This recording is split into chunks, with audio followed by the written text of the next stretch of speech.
ना बोलवले गौरा नैहर मात जइहा, आदर ना हुई है तोहार।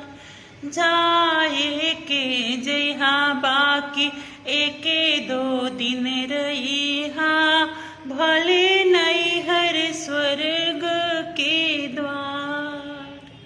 माई बाप भाई चाहे भौजाई, कैसे बदल सब जाला हो। कैसन दुनियादारी हो, दुश्मन लगे दुलारी हो।